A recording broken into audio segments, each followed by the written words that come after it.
సితారనాదముతో క్రీస్తుని వేడగలారండి. ఇద్దరు ముగ్గురు కూడిన చోట ఉంటానని నా స్వామికే. తంబుర సితారనాదముతో క్రీస్తుని వేడగలారండి. ఇద్దరు ముగ్గురు కూడిన చోట ఉంటానని నా స్వామికే. తంబుర సితారనాదముతో. ఆకాశం క్రింద భూమికి పైన సంచరించే ఎగిరే పక్షుల్లో ప్రాముఖ్యంగా 3 పక్షులున్నాయి.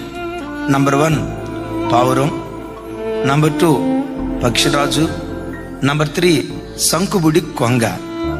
వీటిలో ఉన్న ప్రత్యేకత ఏంటో తెలుసా? ఒక జీవిత భాగస్వామితో జత కట్టడం ప్రారంభించిన తర్వాత చనిపోయే ఆఖరి క్షణం వరకు ఆ జతతోనే ఉంటాయి.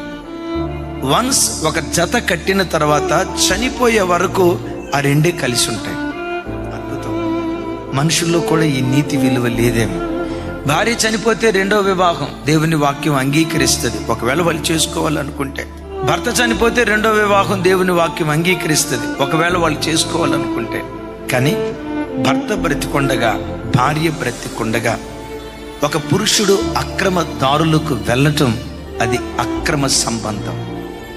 ఎక్కడ చూసినా వివాహ వ్యవస్థ దారి తప్పిపోతుంది. నా భార్య అందగత్తి కాదనో, నాకేదో సంతోషం ఇవ్వట్లేదనో, నాకు నచ్చలేదనో పిల్లలు పుట్టిన తర్వాత అక్రమదారులకు వెళ్తున్నారు.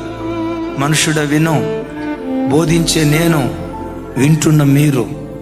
నీతి కలిగిన న్యాయాధిపతి అయిన దేవుని ఎదుట నిలవబడే రోజు ఒకటి ఉంది.